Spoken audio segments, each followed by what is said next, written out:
Good to see everyone. If you're just joining us in this class or if you're tuning in online and you haven't been part of this study, this class is called Reset, Restart, Rethink.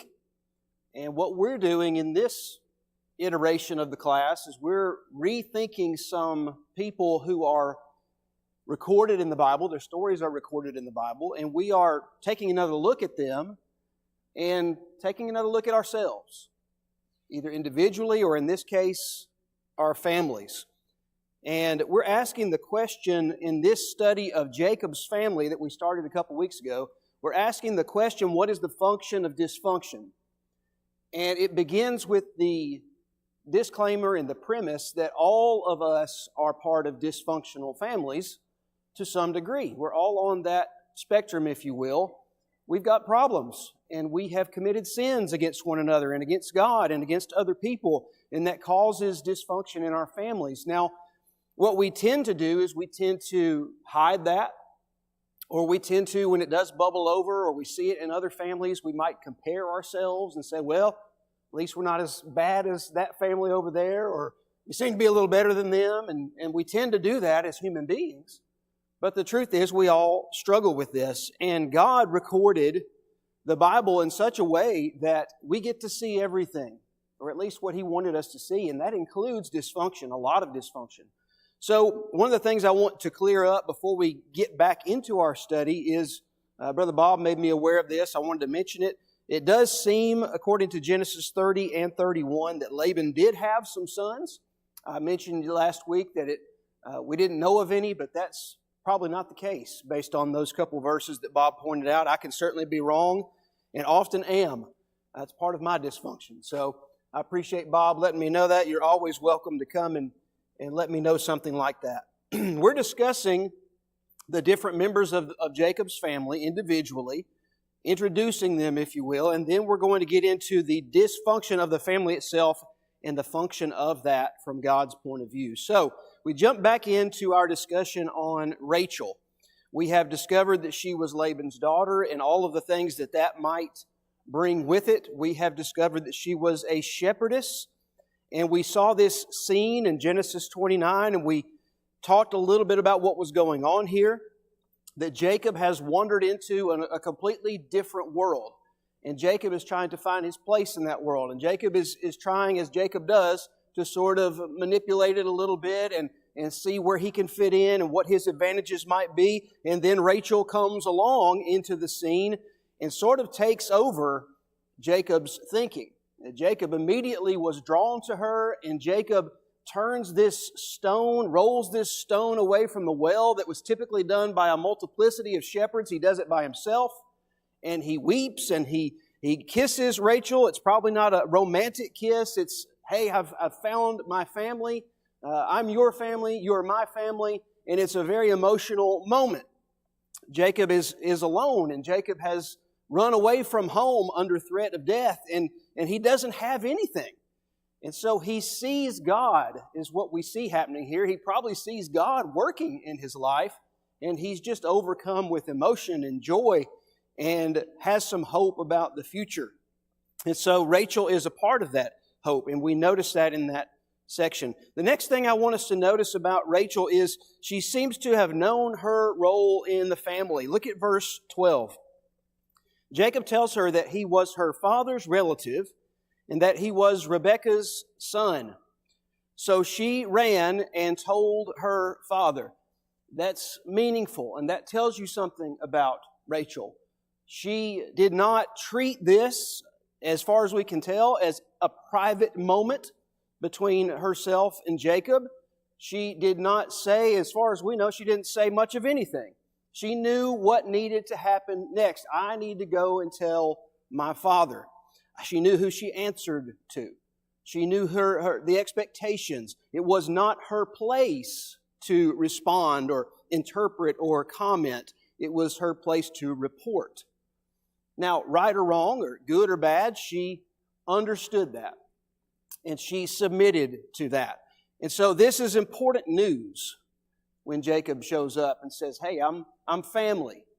and your family. And so she handles it promptly. She runs back home, And unlike Rebecca, Rachel doesn't speak in this narrative until much later.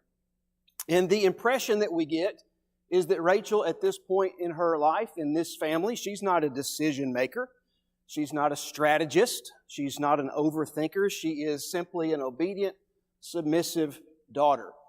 And I'm not telling you that with any kind of angle of it. I'm not trying to tell you that was good or bad or right or wrong. I think it tends to be good.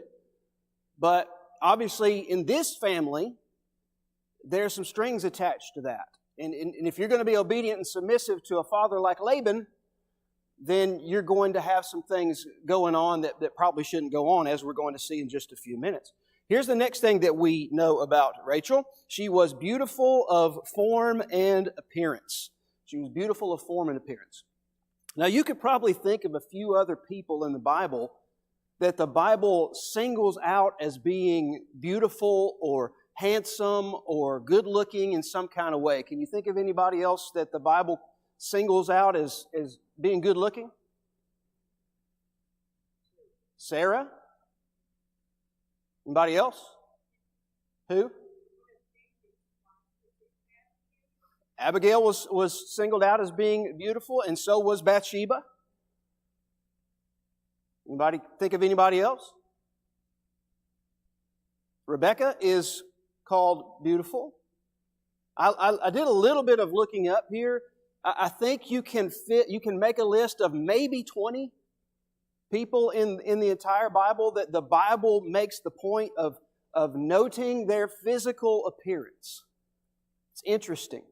Of the thousands, literally thousands of people who are mentioned in the Scriptures, only about 20, their physical appearance is mentioned. Now, and it's almost always preceding some kind of temptation or trial or test, or to be compared to something that's got greater value or greater glory, something along those lines. It's almost never just a tidbit, a fact to be observed. It's part of the story in some kind of real way.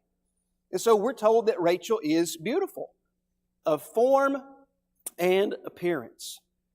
And so outward beauty doesn't necessarily dictate a certain personality type. You've probably observed this. Not necessarily are all good-looking and beautiful people the same kind of person. In fact, that would be probably a misdiagnosis. But it does seem to have an impact, and I don't know how you would feel about this, it does seem to have an impact on how those people are treated by others. Did you go to school with any people who were especially good-looking? And everyone sort of knew it. Not anyone that I went to school with was bad-looking, but there was a couple of people that everyone just sort of knew, okay, well, he's probably the best-looking guy in the school. She's probably the prettiest girl in the school. And what you could observe is not that necessarily they had a different personality, but they got treated different. I don't know if that didn't happen in your school, but it happened in mine. They got treated different. And I did a little bit of research on this, and I think this is meaningful and important, that there's something called the halo effect. I don't know if you've ever heard of this. There's a lot of studies that have been done, and that people tend to attribute, before they even meet beautiful people, they tend to attribute more positive traits to people who are attractive, even when they don't really know them that well. And maybe you've done this with a celebrity. You think, oh, George Clooney must be a nice guy. You know, he's just got to be a nice guy because he's just so good looking. Or so-and-so, she just must be a really nice, she seems like such a nice person. You don't know her from a hole in the wall. But because they're so attractive, we tend to do that, studies show. There's something called the treatment pathway that says that beauty changes how people are treated, which can shape behavior over time.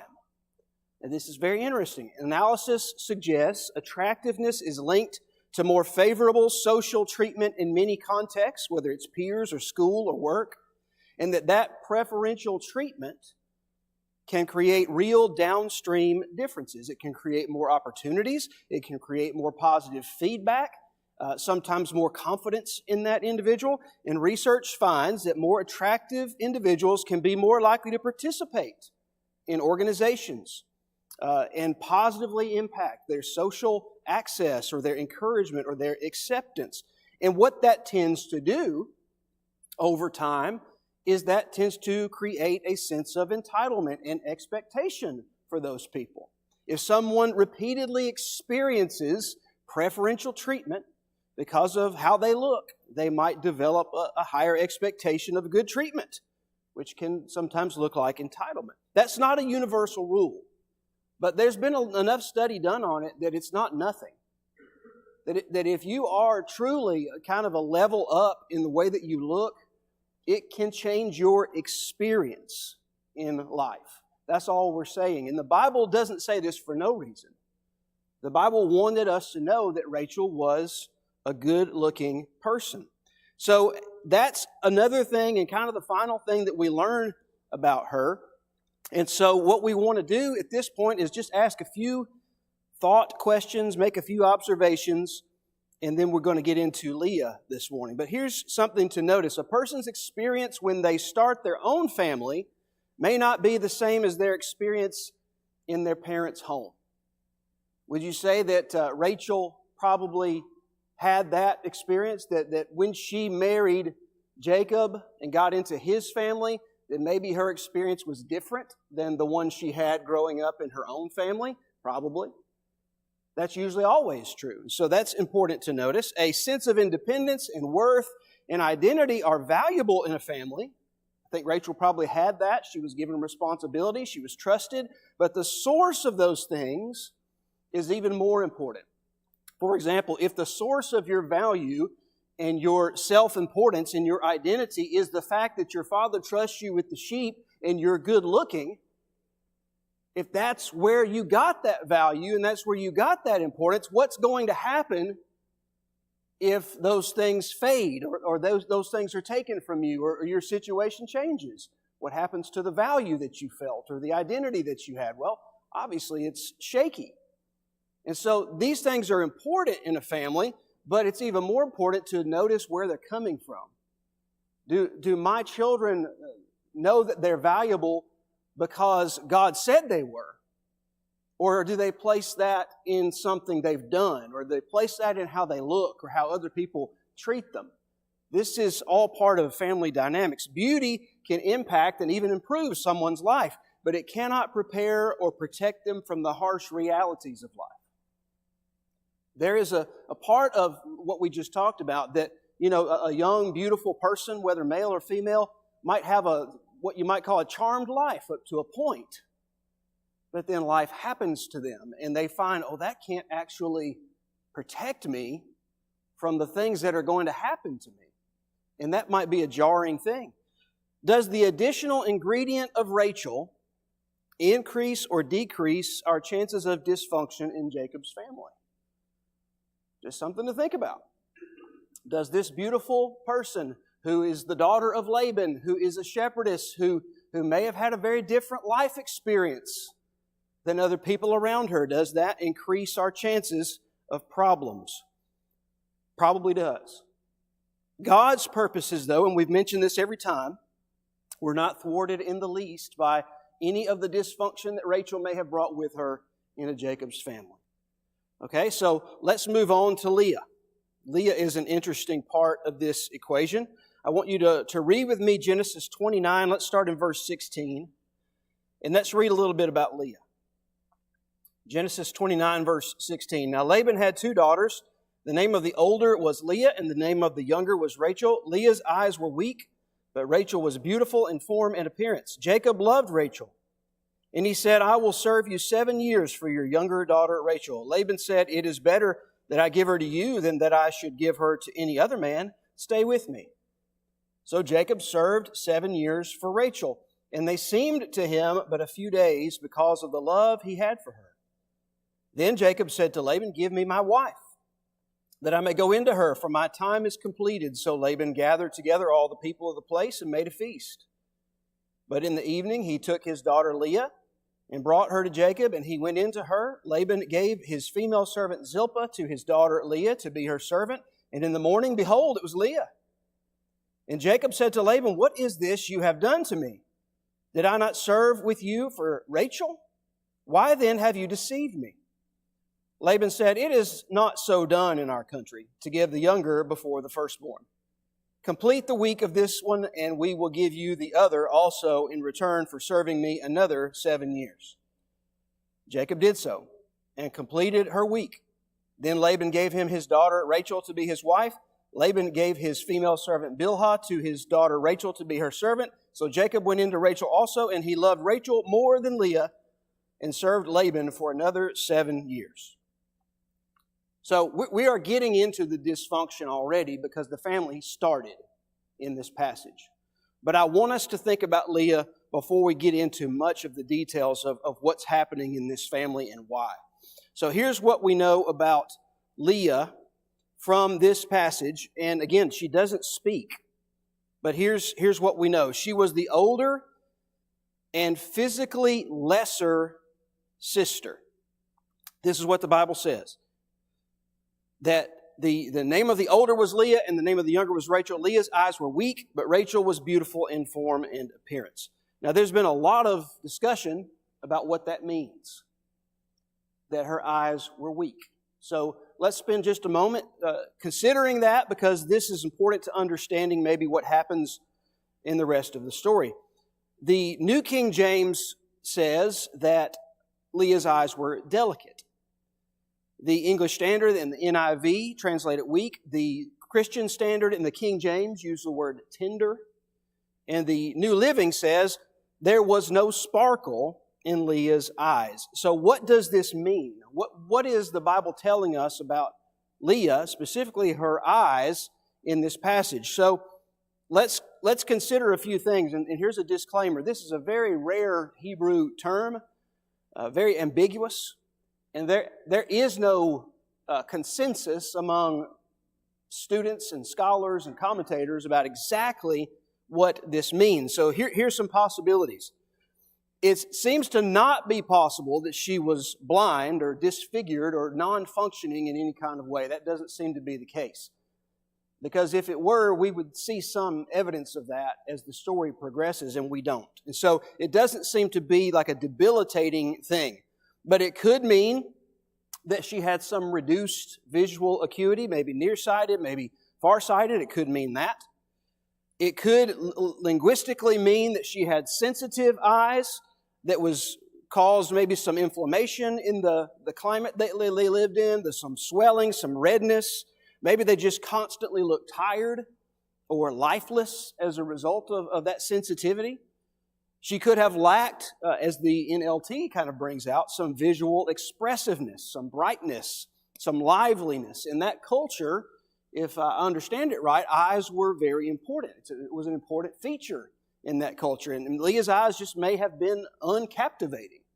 They just might not have had that sparkle. They may have shown signs of frequent distress or long-term emotional distress or sadness or anxiety. That would maybe fit with what the Bible tells us later about Leah and her experience. And so we don't really know if any of these are the answer, but these are some of the possibilities. There are some translations that say that this word can actually mean lovely. That the Bible is saying that her eyes were actually lovely. This same term is translated positively in a favorable sense in some other places in the Old Testament. 2 Samuel 3:39 and Proverbs 15:1. Proverbs 15:1 says, "A soft answer turns away wrath." The word soft is the same word that's used for Leah's eyes, and so that's a positive, favorable thing in Proverbs. Almost everyone agrees that this is possible by the Hebrew language and what it could mean, but almost everyone also agrees it's not likely. It's not likely that this is complementing her eyes. Because what seems to be happening here is not to really get into what's going on with Leah's eyes, but to compare her to her sister. And that really seems to be what the writer is doing here in this text, is comparing and contrasting Rachel with Leah. And who comes up short? Well, Leah does. For whatever reason, let's say her eyes were lovely and that was her most attractive feature. Well, the Bible makes it clear, well, Leah may have had beautiful eyes, but Rachel had everything. So even in the best case scenario, if her eyes weren't sensitive or weak or harmed or had some kind of condition, she's still being unfavorably compared to her sister. And that's the second thing that we notice about her. She sort of lives in this world of comparison. She's not really given a proper introduction as Rachel was. She's just defined in comparison and contrast to her sister. Now, let me ask you a question. Do you think that the Bible does this because God saw her in this way? Because God looked at her and said, yeah, she just really wasn't as pretty as her sister. Does God care about that? Certainly not. But it's possible that the writer is suggesting this because maybe this was her view of herself. That she knew, just like I knew in school, I'm not the best looking guy in this class. I'm not even close. You know, I had a brother. And my brother, depending on who you ask, he had a lot more hair, let's say that. He certainly does now. But he's probably a better looking guy than I am. And probably anybody you would have asked when we were growing up would have said, yeah, your brother's a little better looking than you. It didn't give me a complex, but it was kind of always there. And so just this world of comparison, that she's the other sister. She's overshadowed. She's underwhelming. She's not Rachel. Could that have an effect on somebody? I don't know how many people in this room grew up in this same kind of world. We all do to some extent in this culture, don't we? We're all constantly comparing ourselves to other people, whether it be our looks or our status or the clothes we wear or where we live or how much money we have. We're all constantly doing that, whether we really want to or not. And so this is not a good world to live in. The world where you're just not as good as so-and-so, you're not as pretty, you're not as good looking. That seems to be the world that Leah lived in. You're just not your sister. She was given and not chosen. This is a big one. We see the marriage scenario in the passage that we read. And how does Laban treat Leah in this scenario? Is he thinking about her? When he gives her dishonestly to Jacob in marriage, is he thinking about her and her well-being and how this is going to affect her life? Did he have a conversation with her, as far as we know, about, hey, do you want to do this? Do you want to marry this man? Do you want to help me trick him? We don't see anything like that. She's sort of treated as an object to be given, traded, a transaction to be had that benefits the family. Her value is transactional and certainly not relational. She's useful, but she's not cherished. She's included, but she's not desired. And her first words are not spoken, in the Bible at least, until her first child is born. And we'll take a look at that later. She's quiet for a long time.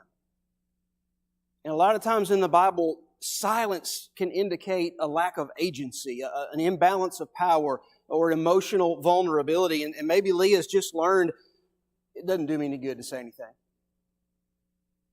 It doesn't matter what I say in this family. It doesn't matter what I think. It doesn't matter what I want. So I'll just be quiet and, just whatever happens is just whatever happens. And I don't know that, but what I do know is that she's given and not chosen. That's true, isn't it? Jacob didn't choose her. In fact, he's upset about it when he wakes up the next morning and it's not Rachel. He's very upset. And we often think of that from his point of view. Yeah, you just worked 7 years, I'd be upset too. But what about Leah? How does that make her feel? And so we're considering that she was given in marriage, but she was not chosen by her husband. And then we come to really probably the most important statement about her in verse 31 is that she was hated. God saw that Leah was hated. Now, how's that word used in the Bible? Does it always mean that you have a hostile attitude towards somebody?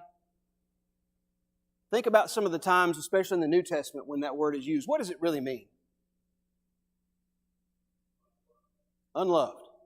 Loved less. Okay, and so sometimes, as you know, when you are unloved, or you are loved less than somebody that you can see how much they're loved and you're not loved that much, can that be just as bad as being hated? It can. And it can have some severe impact in a person's life. So it doesn't necessarily mean that Jacob actively hated Leah. He mistreated her. He abused her by our modern standards. More likely that he just didn't love her. He didn't prefer her. She was rejected by comparison. She was not chosen. That's what the word often means when it's used in the Bible. Deuteronomy 21 mentions a man with two wives where there is one loved and the other unloved, is how it's translated there. Malachi 1, I have loved Jacob, but Esau I have hated. That's about choice. That's not about hating Esau in the sense that we use the word. Jesus, you might remember, said if we don't hate our own mother and father, our own family, then we can't follow Him. Well, He doesn't want us to be hostile and angry towards our family. We've got to love them less. So that's what's happening here. And some scholars argue that the author of this, Moses, uses this word to emphasize and highlight the pain and the vulnerability and the neglect that Leah experienced in this family. There was some studies done, some research done in the mid-1900s that I thought was relevant to this passage. A guy named Rene Spitz, I don't know if you've ever heard of him, he published an article in 1945 that suggested that babies who were cared for in institutions commonly suffered from a condition called hospitalism and failed to thrive. What he observed in these hospitals is that there were some babies who were tended to, they were taken care of, their diapers were changed and they were fed and all the things they needed to stay alive, but they weren't loved. They didn't have a mother to hold them. They didn't receive any affection. And the astounding result of that seemed to be that a large percentage of those babies had a lot of problems and a large percentage of them died. And this was not a one-time study. This continued in later decades by multiple people who conducted other research and found the same thing to be true, that the affection and love that a child receives has a great deal to do with whether or not that child thrives and has a good life and even survives. And so we don't need to bypass this statement that Leah was hated, she was loved less, she was unloved. We don't need to bypass that as, well, that'd be hard. Well, yeah, it would change your life. And think of this. Leah is being unloved or loved less for 7 years here, where Jacob is working for who? Someone else. Her sister. Again, with Rachel. Just imagine. And so here we have Leah, who is described in all of these ways, either explicitly or implicitly.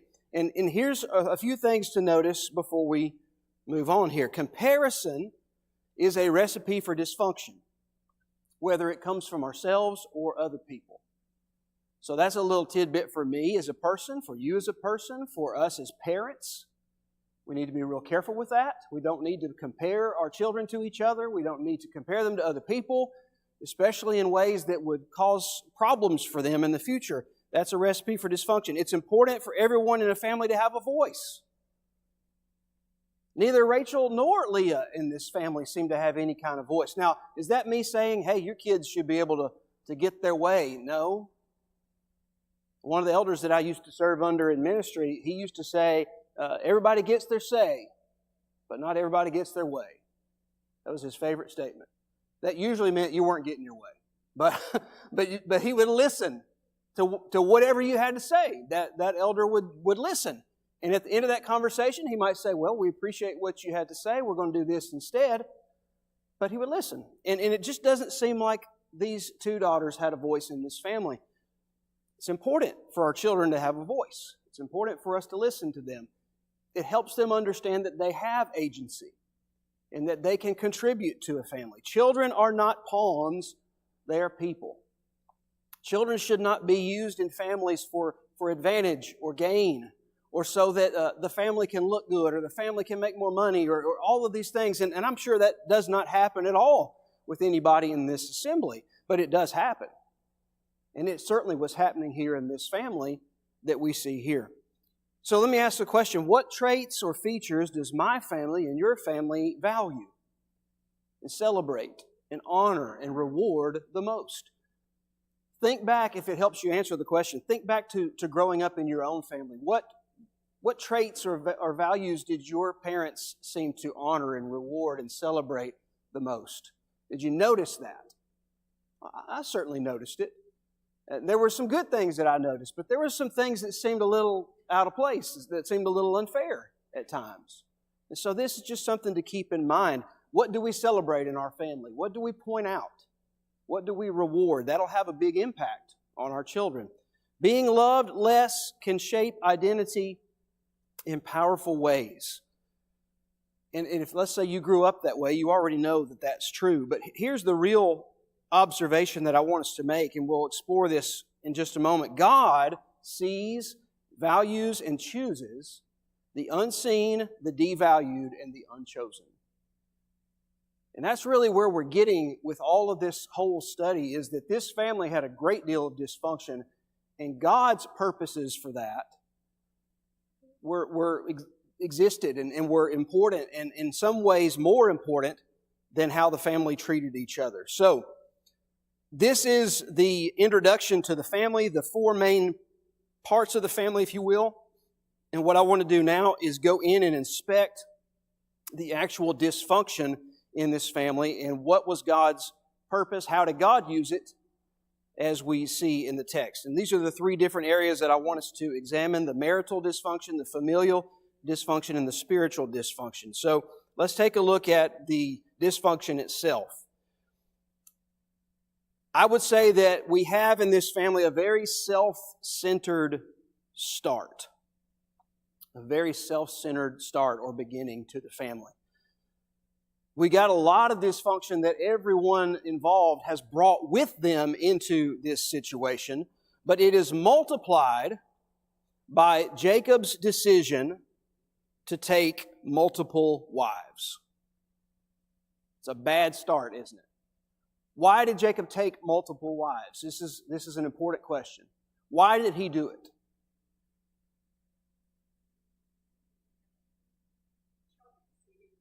Well, he didn't have a choice about Leah becoming his first wife.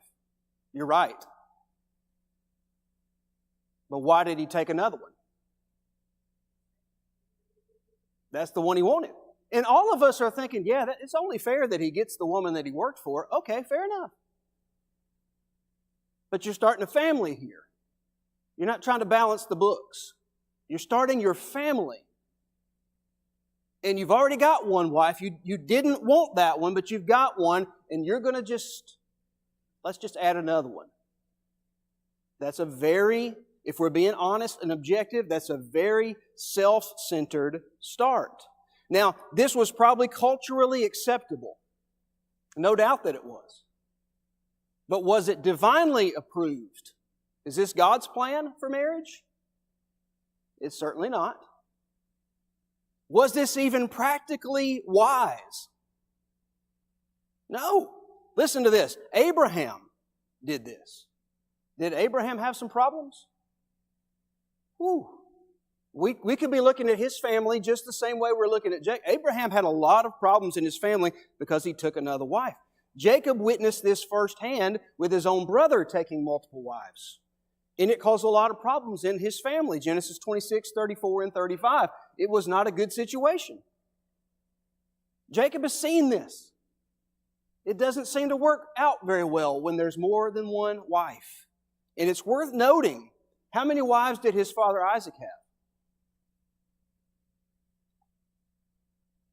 One. It seems like Isaac learned something about that. And it seems like Isaac said, I think I'm going to go with just one.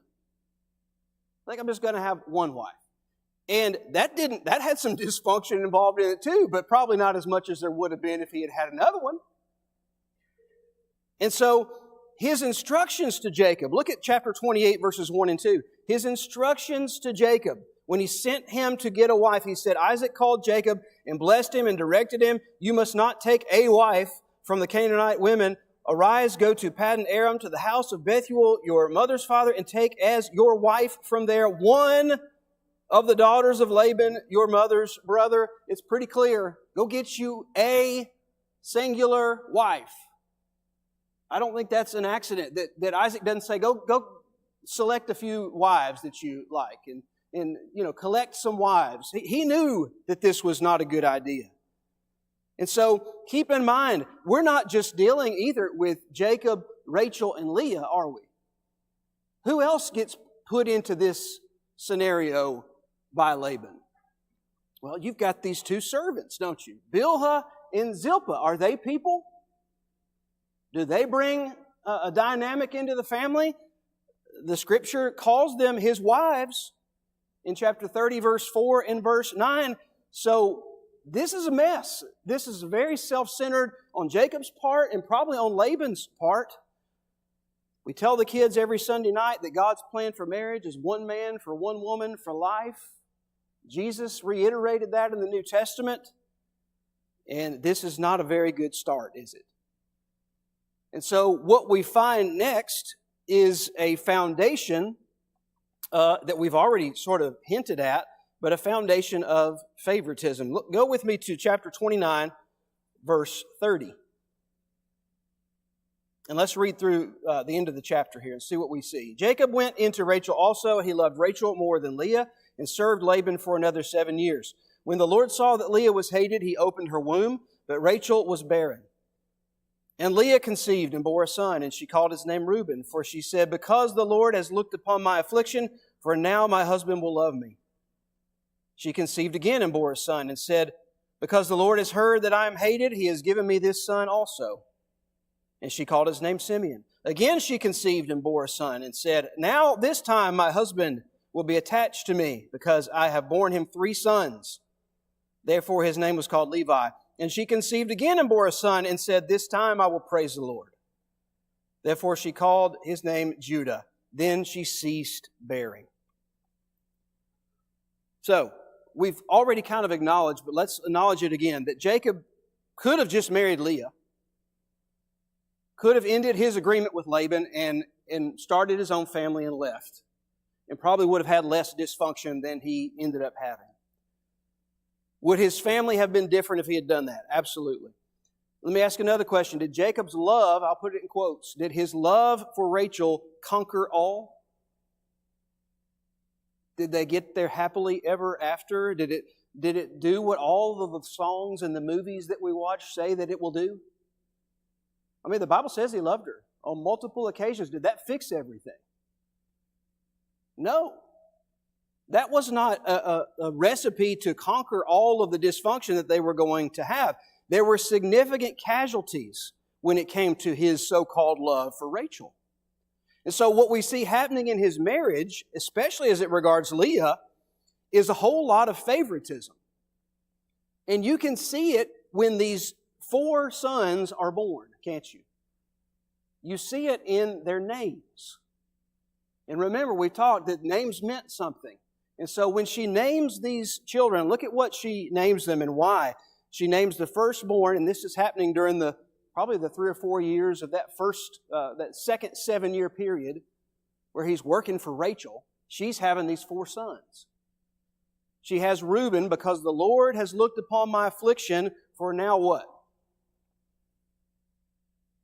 Now my husband will love me. Now, she's acknowledging, she's giving credit to God for giving her the child, but what is she really focusing on? What this child will do for me. Where did she get that? I mean, she might not have consciously said, I think I'll act toward my child the way that my father acted toward me, but that's what she's doing. I got this child from the Lord, and now maybe my husband will love me. He evidently does not. Because she has another son. And she names him Simeon, because the Lord has heard that I am hated. He's given me this son also. Maybe this will fix it. Maybe my life will get better. Maybe I'll be treated differently now that I have borne 2 sons to my husband. Then she has her third, Levi. Now this time, my husband will be attached to me. This is years. Because I have borne him 3 sons. This is a bad situation. This is a foundation of favoritism. No, I still don't love you. I still prefer your sister. Well, maybe if I have another son. And finally, she has this 4th child, Judah.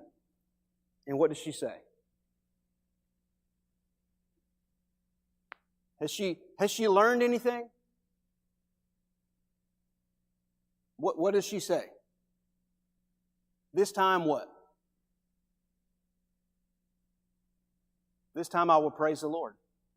Period. Now, I'm not going to say that Leah was completely different from that point forward, because we see a lot of problems after this. But this is some sort of realization, isn't it? Have you ever come to a realization at some point in your life, I just guess that this is not going to change?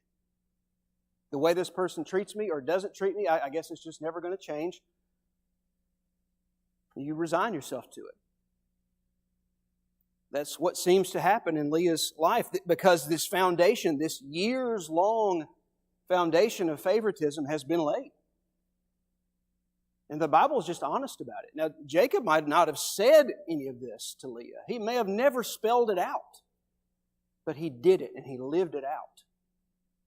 And so the dysfunction begins with a very self-centered start, and it continues with this years-long foundation of, I don't love you no matter how many kids you have. I prefer your sister. And so what that creates is an environment of envy. When you go to chapter 30, I don't know that we've got time to read this text, but we'll probably hold off and read this next week. But if you were to give this passage a title, if it was a chapter in a book and you gave a chapter's titles, you might call this the currency of children, or the birth wars, or full house, empty hearts. I mean, it would be a sad chapter of high dysfunction in this family when you read this passage. In this short passage, listen to this. In the first 24 verses of chapter 30, 8 children are born. From 4 different women to 1 man. Over the period of probably that 6 or 7 years that Jacob is working for Rachel. It represents an entire season of this family that can only be described as chaotic and competitive and maybe the highest level of dysfunction you're ever going to see. And it is such a sad passage. When you read this passage, there's no baby showers, there's no excitement, there's just competition and anger and jealousy and envy and dysfunction and problems. That's the environment that all of these children are born into. And I hope that you'll consider this. Read this passage on your own sometime today and read how that played out and read the soap opera style drama that we're seeing here and consider what in the world could God do with this? What is the function of all this dysfunction? There is an answer. And we'll consider that answer next week. Thank you for being here this morning.